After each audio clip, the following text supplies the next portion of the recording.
오늘 주실 말씀 보겠습니다. 골로새서 1장 3절에서 8절 말씀입니다. 골로새서 1장 3절에서 8절까지 말씀을 한 절씩 교독하겠습니다. 우리가 너희를 위하여 기도할 때마다 하나님 곧 우리 주 예수 그리스도의 아버지께 감사하노라.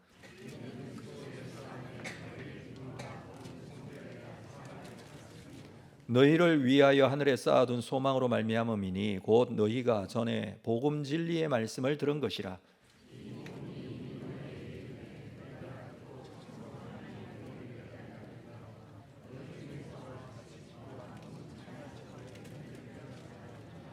이와 같이 우리와 함께 종된 사랑하는 에바브라에게 너희가 배웠나니 그는 너희를 위한 그리스도의 신실한 일꾼이요. 아멘.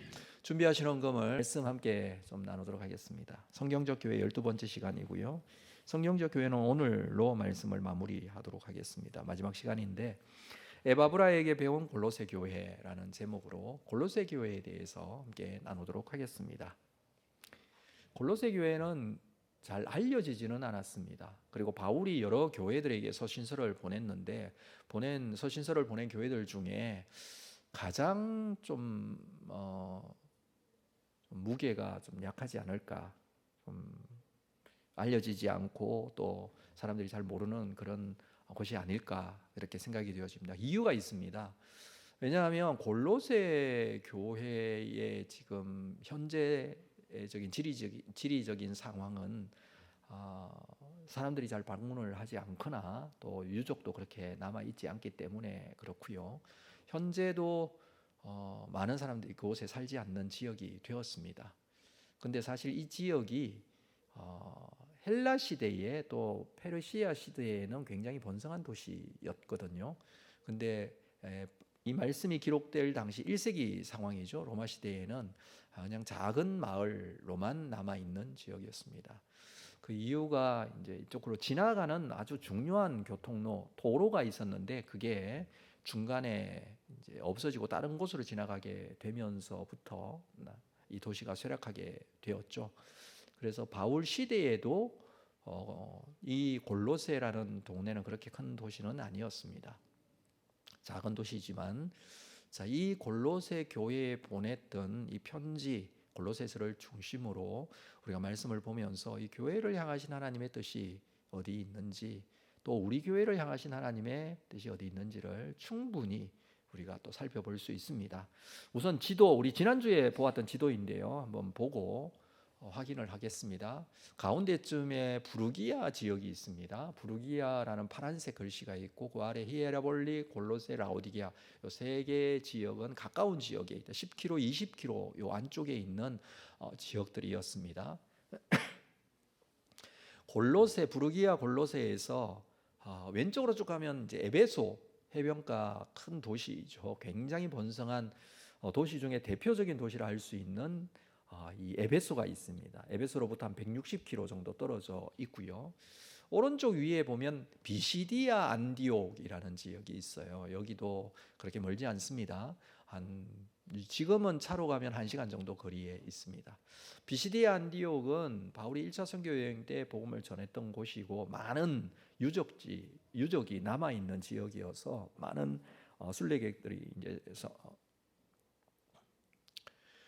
성지 순례객들이 많이 찾는 곳이고요.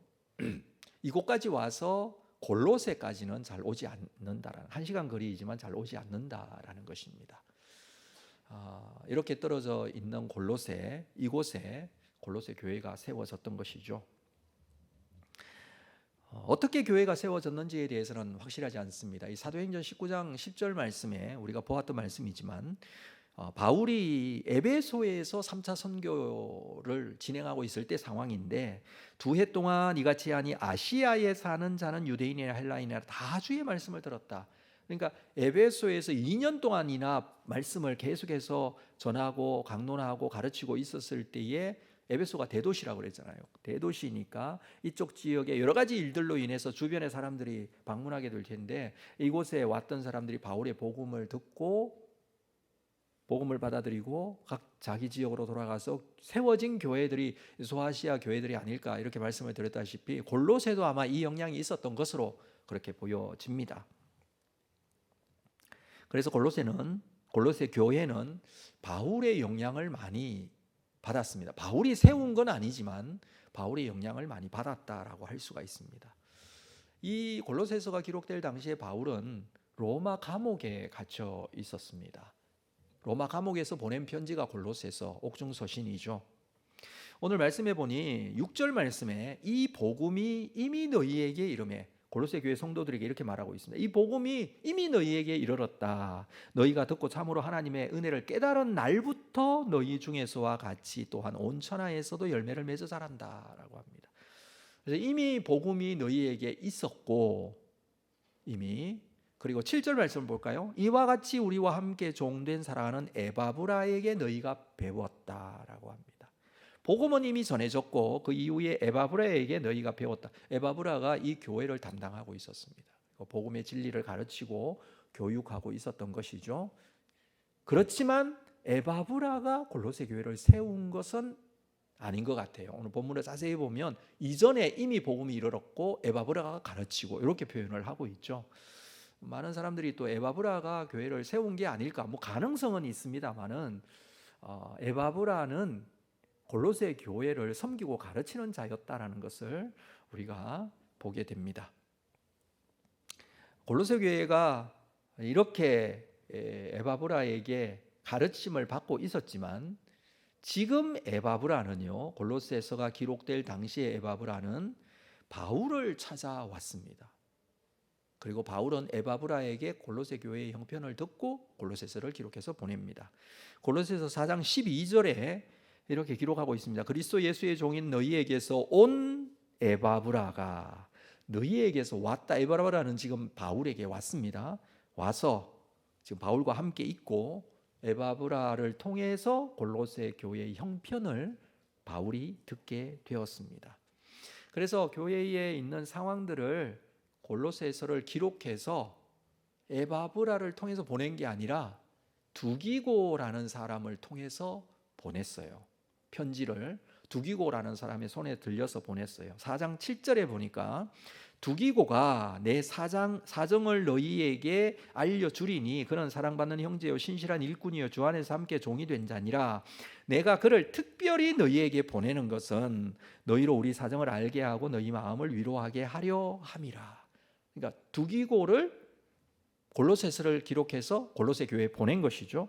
그런데 9절에 보니까 신실하고 사랑받는 형제 오네시모를 함께 보내노니 그는 너희에게서 온 사람이라. 여기 또 오네시모라는 사람이 등장하고요. 오네시모도 너희에게서 온 사람이라는 것은 골로새 사람이라는 뜻이에요. 그런데 그 사람도 너희에게 보낸다. 지금 그 말을 하고 있습니다. 자, 정리를 하면 에바브라가 교회를 섬기고 있었고 바울에게 왔고 바울은 골로새서를 기록해서 두기고의 손에 골로새서를 보냅니다. 근데 누구를 함께 보낸다고요? 오네시모라는 사람도 함께 보낸다라고 합니다. 지금 골로새 교회 이야기를 하면서 이 주변의 상황들을 좀 정리를 해야 되기 때문에 그렇습니다. 그러면 오네시모는 누구인가? 오네시모는 빌레몬서에 등장하는 사람이에요. 빌레몬서는 빌레몬이라는 사람에게 바울이 편지를 보냈던 개인 서신입니다. 우리 성경에 빌레몬서 한 장짜리가 있는데 그건 빌레몬이라는 사람에게 보낸 편지예요. 근데 빌레몬서에 보낸 편지라고 했는데 빌레몬이 어디에 사는 사람이냐면 골로새에 사는 사람이에요. 빌레몬은 골로새 교인이에요. 그런데 빌레몬에게 종이 있었는데 그 사람이 오네시모예요. 그 종이 주인에게로부터 도망을 쳤어요. 주인에게 도망가면 안 되잖아요, 종은. 근데 이 사람이 빌레몬 주인에게 물질적인 피해를 입히고 도망을 칩니다. 이 골로새가 있는 부르기아 지역은 지금의 튀르키예 지역인데 도망간 곳은 어디냐면 로마까지 도망을 가요. 거기에 도망을 갔다가 거기에서 바울을 만나요. 이 사람이 오네시모가 바울을 만나고 복음을 듣고 회심합니다. 그리고 사람이 바뀌어요. 변해요. 그래서 바울은 이 오네시모를 다시 원래 주인 빌레몬에게 돌려보내요. 지금 골로새 교회에 보내는 편지와 함께 두기고를 보내면서 같이 빌레몬의 종이었던 오네시모도 함께 보낸다라고 합니다. 자, 그런데 이 처음에 말했던 에바브라는 어떻게 되었느냐? 빌레몬서 1장 23절에 보니까 그리스도 예수 안에서 나와 함께 갇힌 자 에바브라. 에바브라는 바울에게 뭔가를 도움을 요청하기 위해서 골로새에서 로마까지 왔는데 함께 갇히게 되었어요. 이유는 모릅니다. 근데 지금 감옥에 갇혀 있기 때문에 에바브라가 돌아갈 수가 없고 두기고를 보낸 것이었죠. 이 골로새 교회에 대해서 우리가 알기 위해서는 또 빌레몬서도 보아야 돼요. 빌레몬서 1장 1절 2절 말씀을 보겠습니다. 그리스도 예수를 위하여 갇힌 자 된 바울과 및 형제 디모데는 우리의 사랑을 받는 자여 동력자인 빌레몬서니까 빌레몬에게 이 편지를 보낸다는 것이죠. 빌레몬과 두 번째 2절 자매 아삐아는 빌레몬의 아내 아삐아, 그리고 우리와 함께 병사된 아키포는 빌레몬의 아들, 이름이 아키포예요. 그리고 내 집에 있는 교회에 편지한다. 빌레몬은 골로새 교회 성도라고 했죠. 근데 내 집에 있는 교회라고 한다면 빌레몬 집에 골로새 교회가 모이고 있었어요. 자, 골로새 교회에 대한 정보들을 지금 우리가 정리를 좀 해야 됩니다. 골로새 교회는 빌레몬이라는 성도가 있었고 그 안에 아비아가 있었고 아들 아키포가 있었고 거기에 누가 담임하고 있었어요? 에바브라가 담임하고 있었고 그리고 빌레몬의 종이었던 오네시모라는 사람도 있고 또 여기에 편지를 갖다 준 두기고라는 사람은 편지 심부름한 사람이고 이름들이 성경에 많이 나오는 이름들이고 막 처음 듣는 이름이 있지만 다 골로새 교회와 연관된 사람이다라는 것을 우리가 알 수 있습니다. 자, 그렇다면 골로새 교회에 보낸 편지라면 그 내용은 이렇게 시작이 되고 있어요. 골로새서 1장 1절에서 2절 보면 하나님의 뜻으로 말미암아 그리스도 예수의 사도된 바울과 형제 디모데는 빌레몬서하고 똑같죠. 서론이 2절에 보면 골로새에 있는 성도들 곧 그리스도 안에 신실한 형제들에게 편지하노니 우리 아버지 하나님으로부터 은혜와 평강이 너희에게 있을지어다. 자, 정리하면 빌레몬서는 빌레몬에게 보냈던 골로새 교회 성도인 빌레몬에게 보냈던 개인 서신, 골로새서는 골로새 교회 성도들에게 보냈던 서신. 그런데 우리 지난주에 라오디게아 교회에 대해서 말씀을 나눌 때에 골로새에 보낸 이 편지들 라오디게아라든지 히에라볼리아라든지 이런 데도 전달해서 읽도록 그렇게 바울이 부탁을 했었죠. 그러니까 공적인 서신서가 골로새서, 개인적인 서신서가 빌레몬서라고 할 수가 있습니다. 이 골로새 교회가 1장 7절에 아까 읽었습니다마는 에바브라에게 배웠다라는 표현이 있어요. 골로새 교회는 에바브라의 교육과 가르침을 따라 지금까지 잘 준비되고 훈련된 교회가 되었다라는 의미일 것입니다. 그런데 왜 에바브라가 로마 감옥에 갇혀 있는 바울을 찾아왔을까요? 그것은 골로새 교회를 섬기다가 문제가 생겨서 도움을 요청하고자 그곳까지 찾아간 것입니다. 그 도움이 어떤 도움을 요청했을까요? 알 수는 없습니다만은 골로새서를 기록한 내용의 말씀을 보면 그때 골로새 교회가 이런 어려움들이 있었구나라는 것은 우리가 추측할 수 있습니다. 그 중에 굉장히 큰 비중을 차지하고 있는 것이 바로 잘못된 가르침, 교훈들이 골로새 교회의 성도들을 힘들게 하고 있던 것들이 있었습니다. 그 내용을 우리가 보고 확인을 해보고 좀 생각을 해보자 하는데 세 가지 정도로 나눌 수 있어요. 2장에 이 내용이 나와요. 골로새서 2장에 가장 첫 번째는 2장 8절입니다. 골로새서 2장 8절 말씀 우리 같이 읽어볼까요? 이 말씀 같이 시작. 누가 철학과 헛된 속임수로 너희를 사로잡을까 주의하라. 이것은 사람의 전통과 세상의 초등 학문을 따름이요 그리스도를 따름이 아니니라. 골로새 교회에 무슨 가르침이 있는지 주의하라고 얘기하느냐 하면 철학과 헛된 속임수로 너희를 사로잡을까 주의하라 라고 합니다. 이 철학의 헛된 속임수가 있을 수 있습니다. 이건 세상의 가르침과 세상의 학문적인 방법이에요. 그렇지만 교회는 성경적 사상과 믿음 위에 서 있어야 됩니다. 그렇죠? 성경적 가치관 위에 있어야 되는 게 교회예요.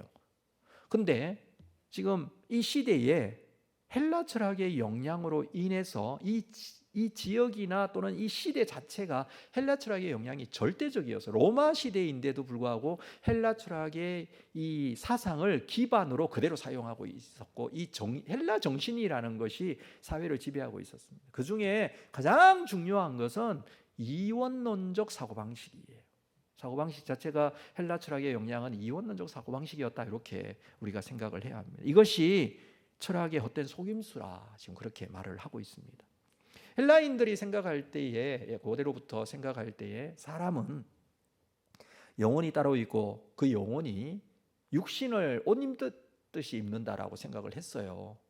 육신과 사람을 완전히 따로 분리를 시켰습니다. 이것에 기초하여서 플라톤의 이데아론도 나오게 된 것이죠. 성경에 의하면 사람은 어떻습니까? 영적인 측면이 있고 육적인 측면이 있지만 영혼과 육체가 따로는 아니에요. 이게 성경에 가르치는 가장 기본적인 사상이에요. 하나님께서 영적인 존재로 창조하신 것입니다. 하나님의 형상을 따라 따로따로 창조하신 것이 아니라 한 사람으로 창조하신 거예요. 그 완벽한 인격적인 한 인격체가 된 사람, 이게 성경적인 가르침이에요.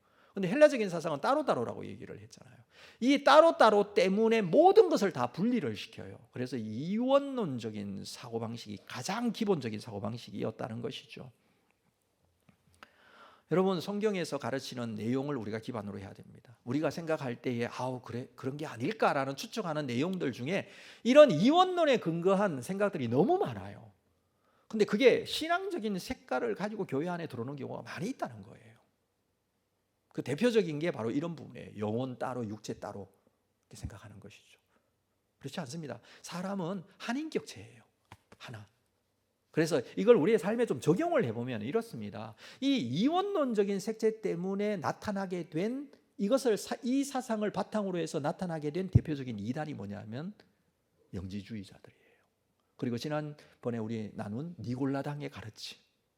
그렇죠? 삶의 기준이 두 개예요. 자, 우리의 삶은 어떻습니까? 삶의 기준이 하나입니까? 두 개입니까? 하나이잖아요. 그렇죠? 우리 교회 와서 예배 드릴 때의 모습, 집에 가서의 모습이 달라야 되나요? 같아야 되나요? 달라야 되지 않나요? 여기는 하나님이 있고 거기는 사람이 있고. 아니죠.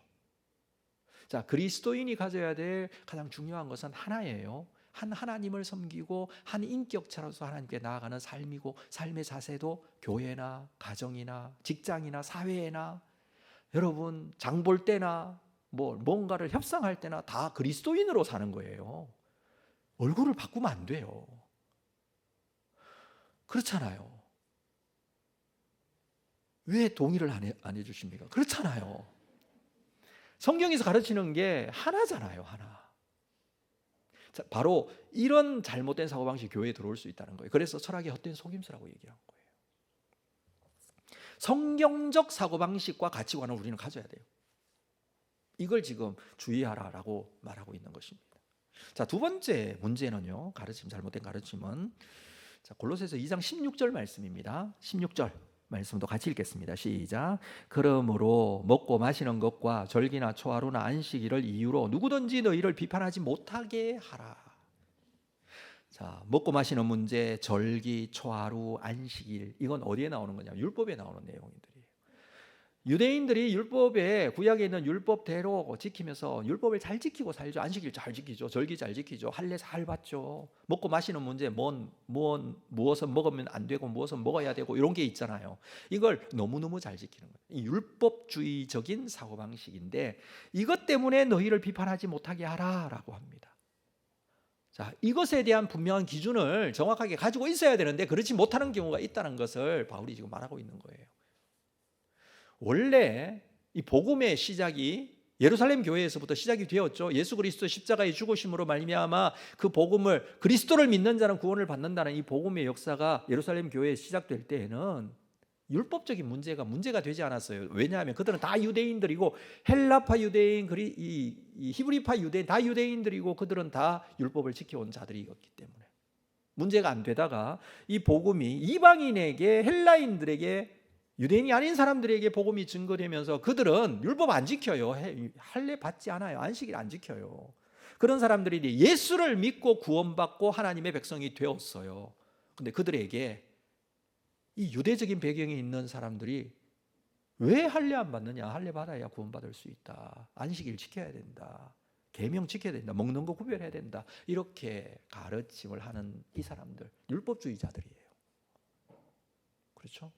복음이 예수 그리스도를 믿는 자에게 주시는 복음의 능력인데 이것이 율법적 내용을 가미한 거죠. 이것도 있어야 된다라고.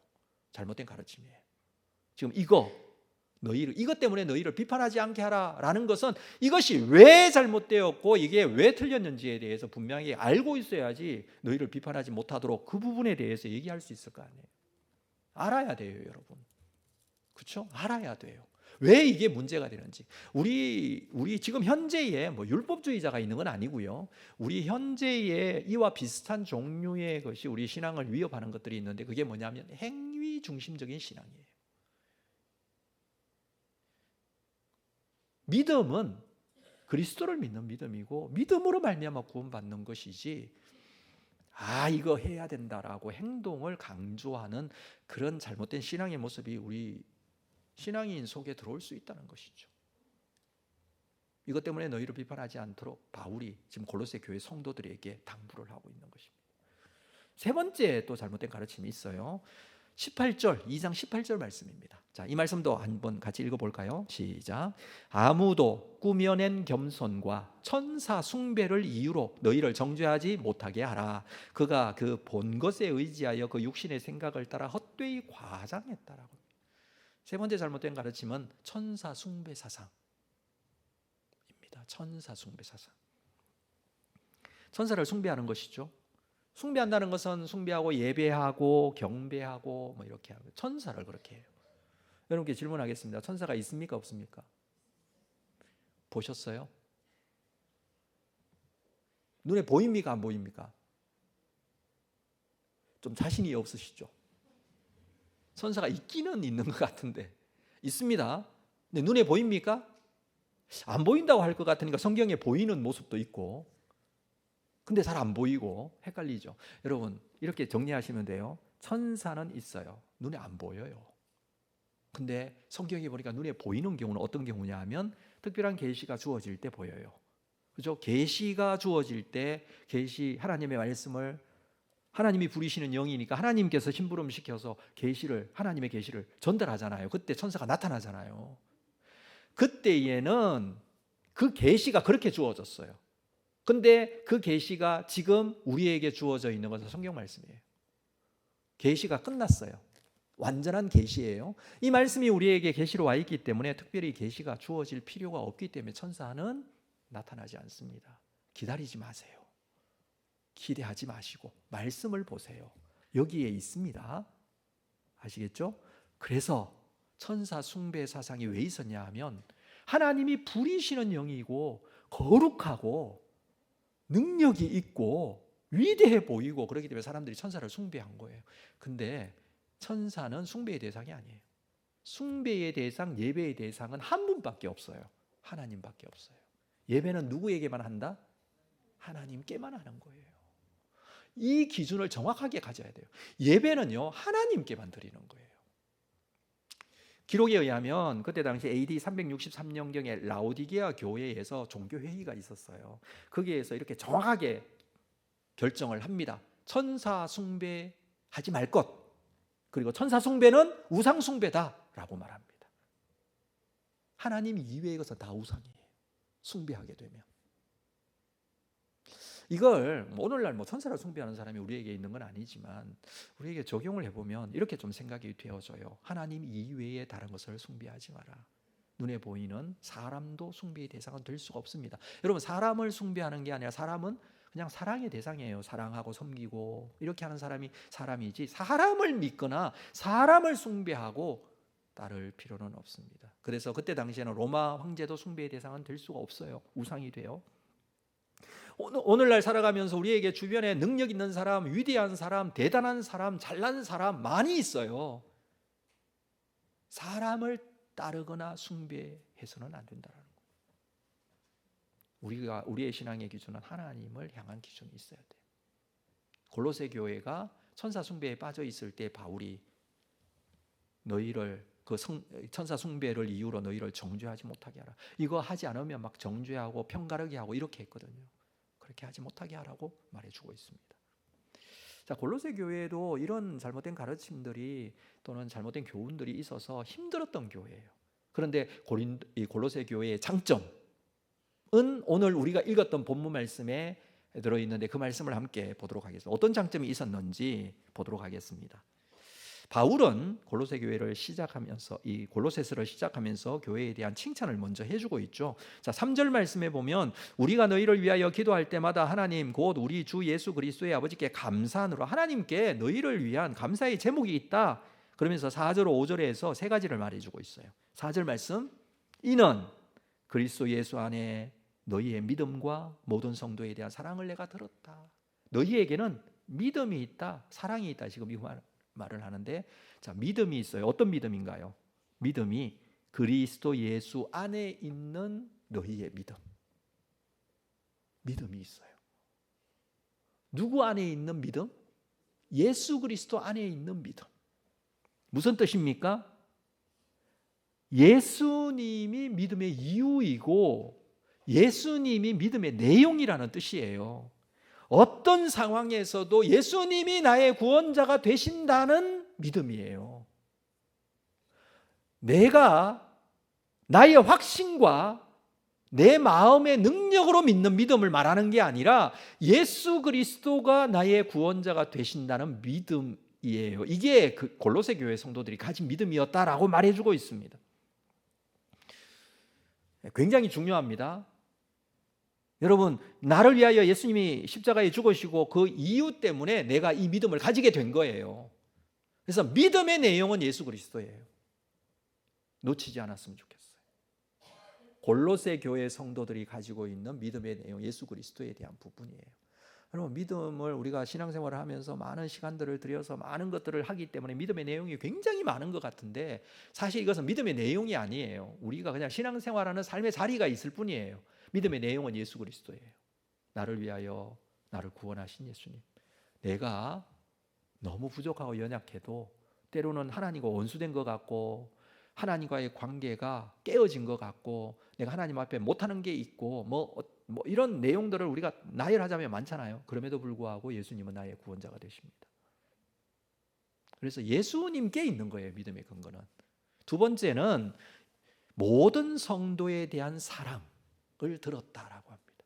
모든 성도에 대한 사랑. 성도를 사랑하는 마음이 골로새 교회 성도들에게 많이 있었다는 거예요. 근데 여기서 눈여겨봐야 될 것은 모든 성도라고 합니다.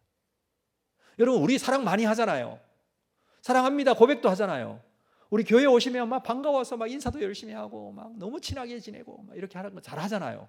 사랑합니다, 사랑합니다. 얼마나 교회에서 많이 합니까? 근데 정말 모든 성도를 사랑하십니까? 여기에 모든 성도라고 했잖아요. 골로새 교회는 모든 성도라고. 일부러 이 표현을 쓰고 있는 것 같아요. 모든 성도.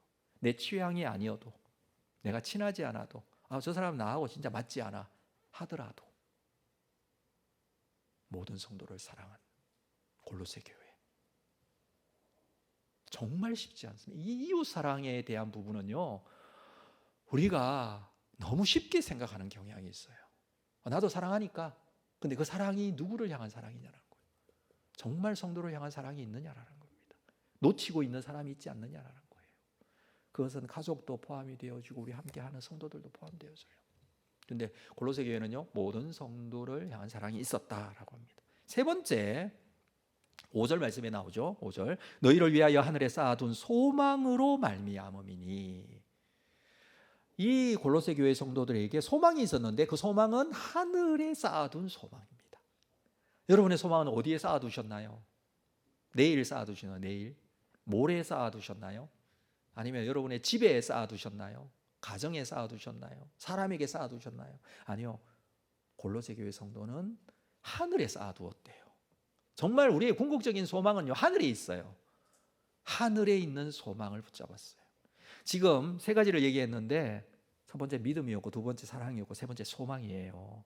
바울은 이 세 가지를 항상 들어서 설명을 하는데, 데살로니가 교회를 우리가 볼 때에 기억이 나시나요? 믿음의 역사, 사랑의 수고, 소망의 인내, 기억나시죠? 여기서는 뭐라고 합니까? 예수 그리스도에 근거한 믿음, 모든 성도를 향한 사랑, 하늘에 쌓아둔 소망, 세 가지를 얘기하는 거예요. 이것이 이 교회의 자랑이라, 이것이 이 교회의 모습이다 라고 말해주고 있습니다. 저는 이 세 가지 정말 우리 교회도 잘 회복하고 이렇게 되어질 수 있는 주님의 교회 되었으면 좋겠습니다. 여러분 모두, 우리 모두 함께 해야 될 부분이에요. 그러면서 바울은 이 골로새 교회를 위해서 기도합니다.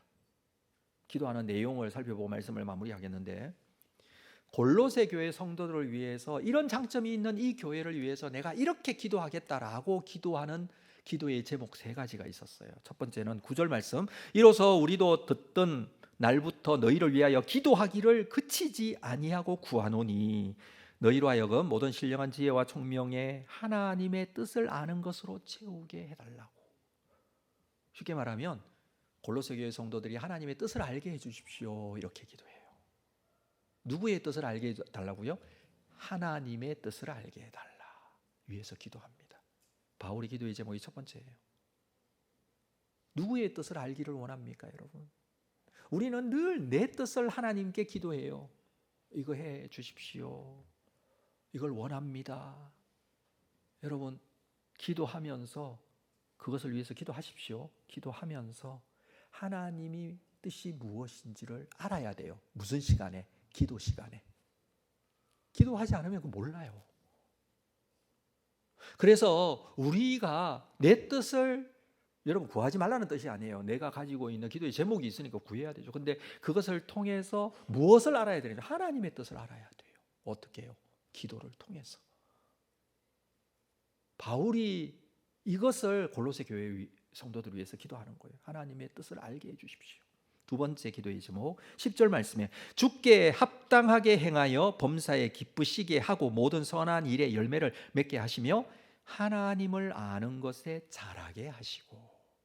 두 번째는 하나님을 아는 것에 자라게 해달라고 기도해요. 성도는 자라야죠. 어떻게 자라요? 하나님을 알면 자라요. 이게 신앙의 성숙이라고 얘기를 합니다. 이 신앙의 성숙은 하나님을 알아가면 알아갈수록 자라요. 그러기 위해서는 우리가 하나님에 대해서 많이 고민하고 생각하고 노력하고 알려고 해야 돼요.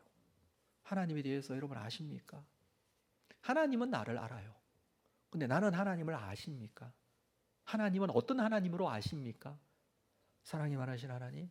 네, 맞습니다. 근데 언제 사랑이 많던가요? 내가 삶의 자리에 있는 형편 속에서 하나님이 사랑의 하나님임을 알고 있느냐라는 거예요. 하나님에 대해서 아는 것이 우리에게 정말 필요한 기도의 제목이에요.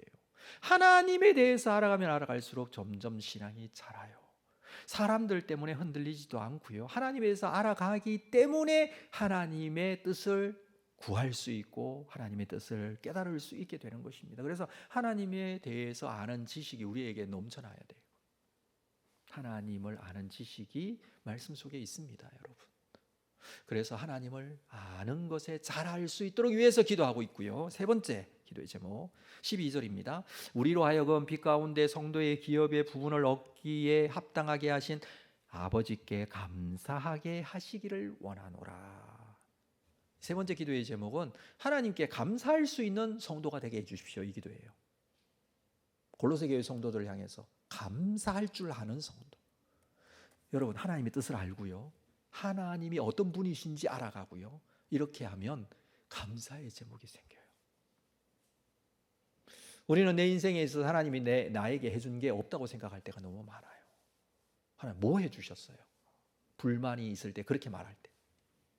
여러분, 그러나 알면 알수록, 하나님의 뜻을 알고 하나님의 성품을 알고 하나님이 어떤 분이신지 알아가면 알아갈수록 감사가 자꾸 생겨요.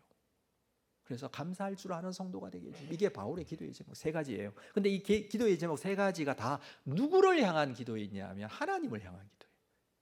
하나님의 뜻을 알고 하나님이 어떤 분이시냐 알고 하나님께 감사할 수 있는 그런 성도가 될 수 있도록 그렇게 기도하고 있습니다. 바라기는 우리의 심령 속에서도 우리의 기도의 제목이 하나님께로 향할 수 있고 하나님을 믿음으로 바라보고 하나님의 뜻을 알고 분별하고 하나님께서 내 속에서 역사하시는 그리하여 감사가 넘쳐나는 여러분 되시기를 주의 이름으로 축복합니다. 자, 말씀을 마무리하면서 우리 교회도 골로새 교회를 보면서 잘못된 교훈과 가르침에 빠질 수 있겠다라는 생각을 하게 됩니다. 세상에서 좋아 보이는 계산법이 있어요. 세상적인 계산법이 있죠. 근데 그게 교회 안에도 그대로 가지고 오는 경우가 있어요. 잘못된 합리주의와 실용주의가 교회 속에 들어오는 경우도 있어요.